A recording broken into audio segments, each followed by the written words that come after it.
Bonsoir et bienvenue pour la première partie de cette conférence en ligne Notre Espoir béni.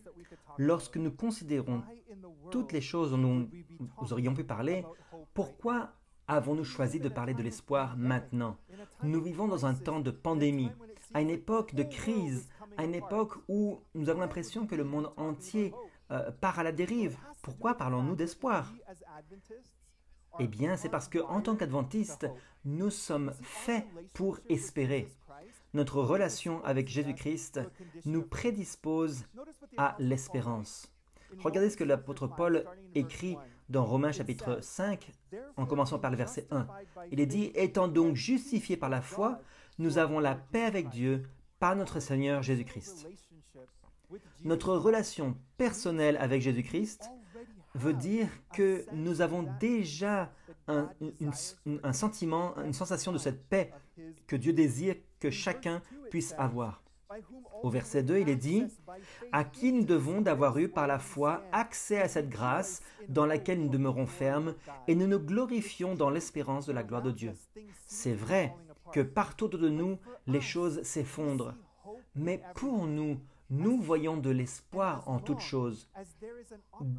Tant qu'il y a une opportunité de pouvoir partager la bonne nouvelle de Jésus-Christ, nous savons qu'il y a de l'espoir.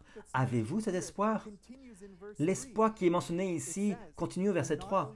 Il est dit « Bien plus, nous nous glorifions même des afflictions, sachant que l'affliction produit la persévérance, la victoire dans l'épreuve, et cette victoire, l'espérance. » Or, l'espérance ne trompe point, parce que l'amour de Dieu est répandu dans nos cœurs par le Saint-Esprit qui nous a été donné.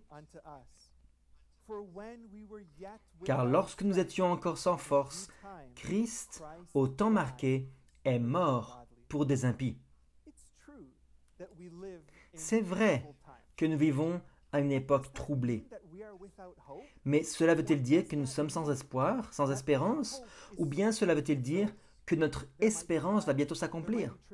Il peut y avoir des épreuves, des tribulations, mais nous avons toujours un message à partager, le message de la justice de Christ, qui amène avec lui la justification pour tous ceux qui vont se réclamer du nom de Jésus-Christ. Ce message-là, c'est notre message actuellement, de la même manière qu'il a toujours été le message du peuple de Dieu qui attend le retour de Jésus. Ce message amène clairement notre dépendance envers notre Sauveur. C'est ce message-là que le monde a tant besoin d'entendre, désespérément actuellement. Dans Témoignage pour les pasteurs, en anglais, à la page 118, il nous est parlé d'une instruction très importante. Il est dit « Les périls des derniers jours sont sur nous, et dans notre travail, nous devons avertir le peuple des dangers dans lesquels ils sont. Que ces scènes solennelles que la prophétie a révélées ne soient pas laissées de côté. Si notre peuple se réveillait, s'il réalisait la proximité des événements qui sont présentés dans l'Apocalypse, une réforme aurait lieu dans nos églises et de nombreuses personnes croiraient au message. Nous n'avons aucun temps à perdre. Dieu nous appelle à veiller sur les âmes sur lesquelles nous devons rendre compte. Actuellement, les choses se passent autour de nous et les gens ont besoin de savoir ce que ces choses sont. Quelles sont ces choses? Pour vous et moi, quel est le message que nous devons en réalité donner? Revenons au passage, il est dit des principes très avancés doivent être présentés. La vérité doit être présentée. Ce sera comme une épée à double tranchant. Mais ne soyez pas prêts à avoir une attitude controversée. Il y aura des moments où nous devons rester silencieux et voir le salut de Dieu. Que Daniel parle, que l'Apocalypse parle et présente ce qu'est la vérité. Mais quelle que soit la phase du sujet qui est présenté, élevez Jésus comme le centre de tout notre espoir, la racine et de l'étoile du matin. Donc, vous êtes tenté de voir tous les événements qui se passent autour de vous et d'être si focalisé par les événements que vous pensez que vous pouvez à pousser les gens à être effrayés et par la peur les amener à la vérité présente. Cela ne marche pas comme ça. C'est vrai que dans ce monde aujourd'hui, nous avons la pandémie. C'est vrai que dans ce monde actuellement, nous avons des problèmes économiques. Dans ce monde actuellement, nous avons de l'injustice sociale qui a lieu. Et cependant, le message que Dieu donne à son peuple est toujours le même. Partagez Jésus-Christ avec tous ceux que vous rencontrez. Partagez votre expérience à propos de ce que Jésus-Christ a fait dans votre cœur et les âmes seront converties. C'est ça la réforme qui doit avoir lieu parmi nous de la même manière que ça doit être donné dans le monde entier. Prêcher Jésus et Jésus-Christ crucifié, c'est notre message central, c'est notre message essentiel, notre thème pour aujourd'hui. Dans le livre Signes des temps, dans le journal Signes des temps, il est donné un avertissement. C'est le 6e paragraphe de cet article et il est présenté ici un avertissement que chacun d'entre nous a besoin de comprendre lorsque nous partageons l'Évangile dans ces moments particuliers. La brièveté du temps est fréquemment utilisée comme étant une motivation pour présenter la justice et pour que Jésus soit notre ami. Ceci ne devrait pas être notre motivation, car c'est une motivation égoïste. Est-ce nécessaire que les terreurs de la venue de Christ soient maintenues toujours devant nos yeux afin que nous soyons forcés à agir bien par la peur? Cela ne devrait pas être. Jésus attire. Il est plein d'amour, de miséricorde et de compassion. Il se propose à être notre ami, à marcher avec nous à travers tous les vicissitudes de la vie. Actuellement, il y a un seul message que nous devons partager, le même message que le peuple de Dieu a toujours partagé depuis le début, le message de la justice de Christ. Ce message est attractif, ce message attire les âmes à la croix de Jésus-Christ. Et cependant, dans notre monde, nous voyons de plus en plus des divisions qui ont lieu. On nous a averti que les gens allaient être divisés. L'un a dit qu'il va être meilleur que l'autre à cause du statut économique, à cause du statut ethnique ou de l'endroit où ils vivent. Toutes ces choses n'ont aucune importance aux yeux de Dieu.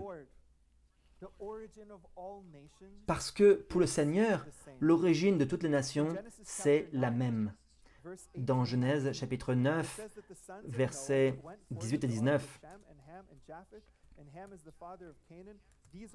il est dit que les fils de Noé qui sortirent de l'arche étaient Sem, Cham et Japheth. Cham était le père de Canaan. Ce sont là les 3 fils de Noé et c'est leur postérité qui peupla toute la terre. Nous avons un ancêtre commun pour chacun d'entre nous. Il n'y a rien qui nous divise, sauf lorsque nous regardons à nous-mêmes. C'est pour cela qu'il est dit dans Genèse chapitre 11, après l'expérience de la tour de Babel, le peuple était divisé, ils étaient éparpillés sur toute la terre, comme Dieu l'avait prévu. Au verset 8 et 9, il est dit, « L'Éternel les dispersa loin de là sur la face de toute la terre, et ils cessèrent de bâtir la ville. C'est pourquoi on l'appela du nom de Babel, car c'est là que l'Éternel confondit le langage de toute la terre, et c'est de là que l'Éternel les dispersa sur la face de toute la terre. » Leur langue était divisée, mais eux-mêmes devaient comprendre qu'ils étaient un seul peuple. Dieu avait un but commun pour tout le monde, une seule nation, afin qu'elle soit unie avec le Sauveur. Dans Romains chapitre 10, au verset 12, l'apôtre écrit « Il n'y a aucune différence en effet entre le juif et le grec, puisqu'ils ont tous un même Seigneur qui est riche pour tous ceux qui l'invoquent. » Le Seigneur se préoccupe d'une seule chose. Il regarde pour voir si vous avez accepté Jésus-Christ comme votre sauveur personnel. C'est la seule chose que le Seigneur regarde. Peut-être que vous êtes à une certaine étape dans votre chemin. Moi, je suis peut-être à une autre étape et peut-être une autre personne encore à une autre étape. Mais si chacun d'entre nous, nous avons nos yeux fixés sur la croix de Jésus, alors le Seigneur nous regarde individuellement et il nous dit, « Tu es mon enfant ». Et il nous élève vers lui.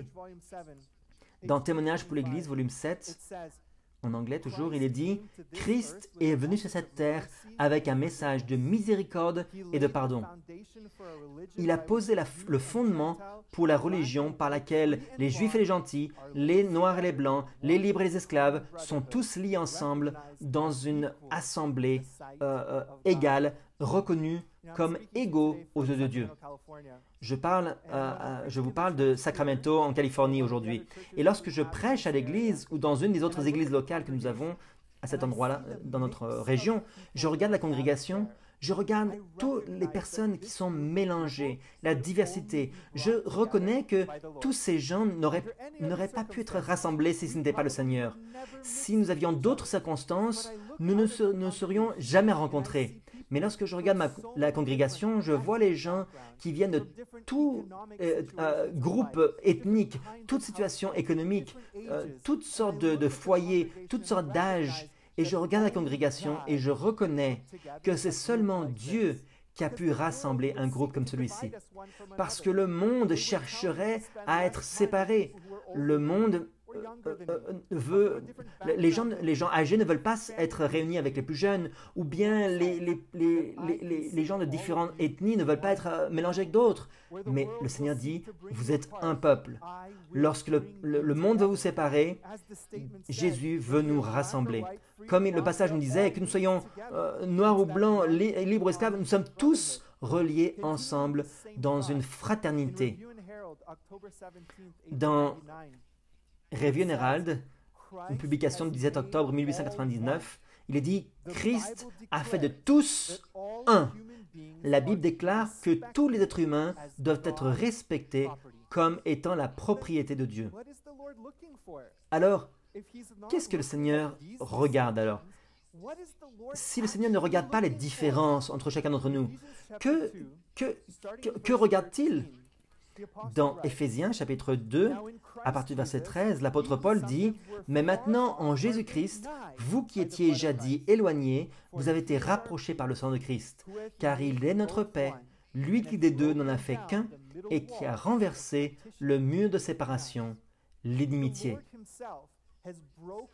Le Seigneur lui-même a brisé toutes les barrières qui nous divisaient l'un de l'autre, non pas parce que nous sommes tous les mêmes, mais parce que nous sommes sur le même voyage, le même chemin vers la croix de Christ. Dans Éphésiens 2, verset 19, il est dit « Ainsi donc, vous n'êtes plus des étrangers, ni des gens du dehors, mais vous êtes concitoyens des saints, gens de la maison de Dieu. » Tandis que ce monde est divisé, le peuple de Dieu, lui, a de l'espoir. Un espoir qui est relié à la justice de Christ. Lorsque nous regardons à la croix de Jésus, nous sommes tous un. Nous sommes tous enfants de Dieu, liés ensemble par l'espoir commun du salut que nous avons. C'est pour cette raison-là que dans l'esprit de prophétie, dans Message choisi, volume 2, page 243 en anglais, il est dit « Le nom de l'homme noir est écrit dans le livre de vie à côté de l'homme blanc. Tous sont un en Christ. La naissance, l'âge, la nationalité ou la couleur ne peuvent ni élever ni dégrader l'homme. C'est le caractère qui fait l'homme. » Quelle est la seule chose que le Seigneur regarde? Votre caractère. D'un côté, lorsque je lis cela, j'ai un peu peur, parce que je reconnais que mon caractère est très loin du caractère que Jésus voudrait regarder. Et je reconnais quelque chose à ce moment-là. Je comprends que lorsque j'accepte Jésus-Christ comme mon sauveur personnel, lorsque j'accepte sa justice, tandis que j'accepte sa justification, il fait un travail en moi que je ne pourrais pas faire de moi-même. Lorsque j'accepte Jésus-Christ comme mon sauveur et mon Seigneur personnel, une transformation a lieu. Une transformation qui est disponible pour chacun d'entre vous et chacun de ceux qui sont créés sur la terre. La transformation qui produit des fruits de repentance, une repentance qui est réelle, une repentance sincère, non pas seulement le fait de dire je suis désolé, mais une repentance qui nous conduit à nous détourner du péché. Ça, c'est la puissance que Dieu veut donner à chacun d'entre nous. Accepter la justice de Christ, c'est accepter sa transformation dans votre vie. C'est ça notre grand espoir. Lorsque le Père me regarde, mon espoir, c'est qu'il ne me voit pas, mais qu'il voit Jésus-Christ crucifié pour moi. Mon espoir, alors, est complet, est accompli. Comme le passage que nous avons lu le disait, le Seigneur me regarde et voit le caractère de Jésus-Christ. Il voit la justice de Christ. Et il dit, voici mon enfant. Il ne fait pas de différence basée sur la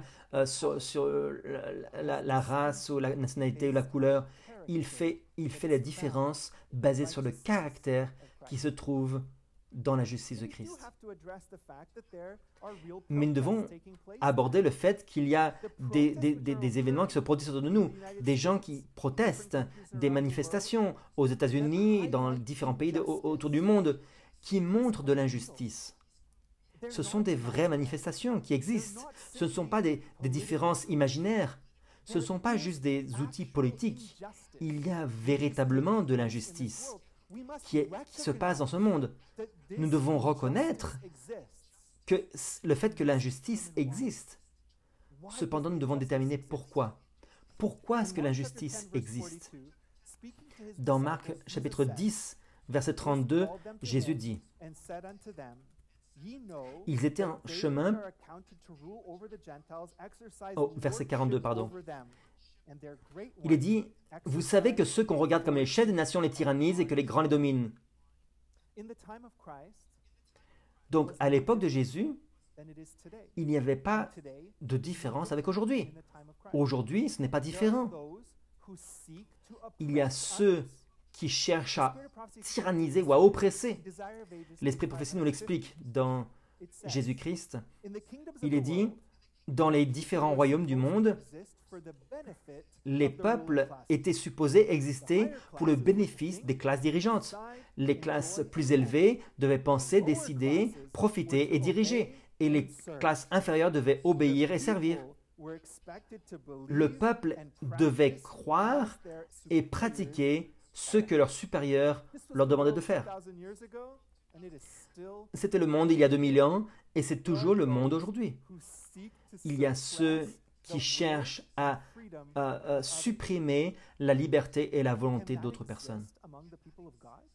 Cela peut-il exister parmi le peuple de Dieu? Si on continue dans Marc chapitre 10, versets 43 et 44, le Seigneur nous donne l'instruction. Il est dit, « Il n'en est pas de même au milieu de vous. Mais quiconque veut être grand parmi vous, qu'il soit votre serviteur. Et quiconque veut être le premier parmi vous, qu'il soit l'esclave de tous. » Parmi le peuple de Dieu, il n'y a pas de différence entre les gens. Le Seigneur nous regarde tous comme étant ses enfants. Mais personne ne doit diriger une autre personne. Personne ne doit ôter les droits d'une autre personne. Notre espoir en Jésus-Christ, dans son salut, c'est que nous ne participons pas dans les injustices qui ont lieu dans ce monde. Regardez ce qui se passe aujourd'hui. La pandémie a exacerbé une population qui, généralement, est au chômage. Beaucoup de gens, la majorité des gens sont soit mal employés, soit ils ont des très bas salaires, soit ils ont un travail, mais ils ont beaucoup de temps libre et ils s'ennuient. Vous n'avez plus besoin d'aller au puits pour aller chercher de l'eau, vous n'avez plus besoin de couper du bois pour faire du feu, vous travaillez peut-être toute la journée, mais vous avez encore beaucoup de temps libre. Et vous avez une grande partie de la population qui s'ennuie et qui ne travaille pas. Et maintenant, cette population regarde et observe que le fait qu'elle est opprimée, cette oppression est réelle. Il y a vraiment une oppression qui a lieu dans notre société. Et dans leur désir de régler ce problème, leur solution est des fois pire que le problème lui-même. Au lieu d'amener la liberté, ils apportent encore plus d'oppression, un autre type d'oppression. Pourquoi? Parce que, vous savez, pour vous et moi, le fait que nous avons accepté la justice de Christ, cela produit en nous des fruits de la repentance et des fruits de notre caractère qui fait que nous traitons les autres comme nous voulons qu'ils nous traitent. L'obéissance aux lois de Dieu, par conséquent, montre que nous ne sommes pas seulement obéissants aux 4 premiers commandements par rapport à notre obéissance envers Dieu, mais aussi les commandements numéro 5 à 10. Nous ne voulons pas tromper l'un à l'autre, nous ne voulons pas mentir de l'un à l'autre, nous ne voulons pas voler l'un à l'autre, nous ne voulons pas opprimer une autre personne. Et le résultat, c'est que nous ne participons pas dans ces types d'activités qui sont de plus en plus courants dans ce monde pécheur. À quoi ressemblait le gouvernement à l'époque de Jésus? Dans le livre Jésus-Christ, il est dit « Le gouvernement sous lequel Jésus vivait était corrompu et oppressif. De chaque côté, il y avait des abus criants, des vols, de l'intolérance et de la cruauté terrible. Cependant, le Seigneur n'a pas essayé de réformer les choses. Il n'a attaqué personne. Est-ce qu'il y avait de l'injustice à l'époque de Jésus? Bien sûr, il y avait beaucoup d'injustice à l'époque de Jésus. C'était des injustices terribles. Et cependant, Jésus n'a pas participé dans une manifestation. Pourquoi? Pourquoi pas? S'il y avait cette injustice-là, que faisait Jésus à propos de l'injustice? Regardez ce qu'il est dit. Il n'interférait pas avec les autorités ou l'administration de ceux qui étaient au pouvoir. Celui qui a été notre exemple était à l'écart des gouvernements terrestres. Non pas parce qu'il était indifférent aux maux des hommes, mais parce que le remède n'est pas dans des mesures externes et humaines. Pour être efficace, la solution doit atteindre les hommes individuellement et doit régénérer le cœur. Y a-t-il des oppressions systémiques aujourd'hui? Est-ce qu'il y a du racisme systémique aujourd'hui? Bien sûr. C'est le résultat des individus qui se sont séparés de la justice que Christ aurait voulu leur donner. Rappelez-vous, la justice de Christ produit des fruits. Et ces fruits, c'est l'obéissance aux commandements de Dieu. Et les commandements de Dieu ne nous permettent pas d'opprimer d'autres personnes. C'est pour cela que lorsqu'une personne s'est soumise entièrement à la vie de Christ, ne va jamais souhaiter profiter d'une autre personne. Alors, pourquoi avons-nous ces problèmes parmi nous? Pensons-nous qu'une règle d'un gouvernement pourra changer les choses? Aucune règle de aucun gouvernement à aucun niveau ne pourra régler ces problèmes. Pourquoi? Parce que comme nous l'avons lu ici, ce sont des problèmes qui viennent du cœur. Ils doivent être réglés individuellement. Actuellement, vos amis, vos voisins, vos collègues, votre famille, vos membres de ma famille s'attendent à entendre la solution du problème. Et cette solution, c'est la justice de Jésus-Christ. Vous savez pourquoi le racisme existe? Le racisme existe parce que nous nous sommes séparés de l'idéal que Dieu avait pour son peuple.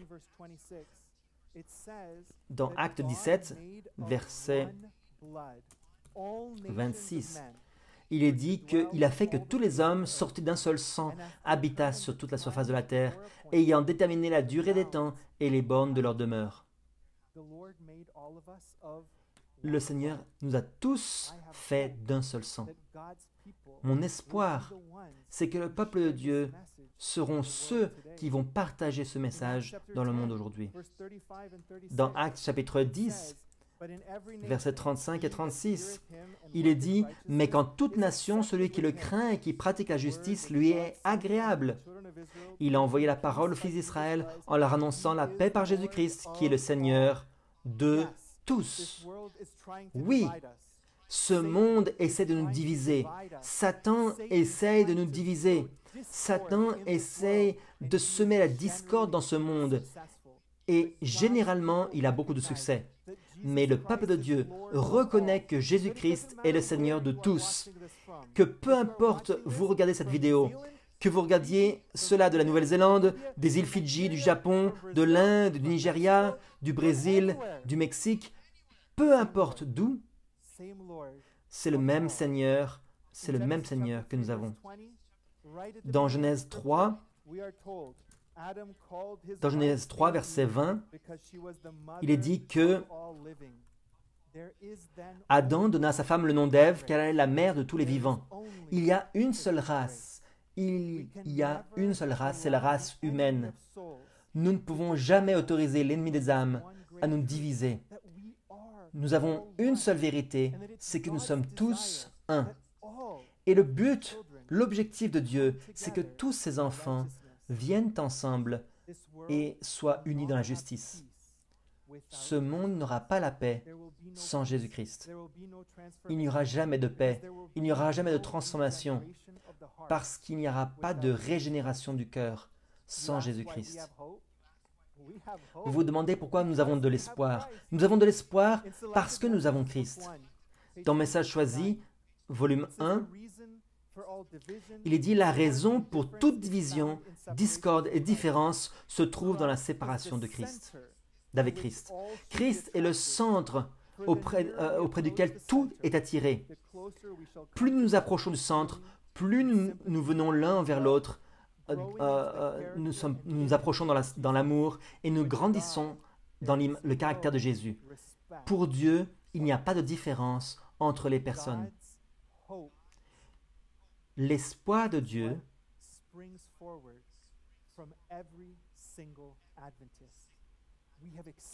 c'est le même espoir qu'il y en a chaque vrai adventiste.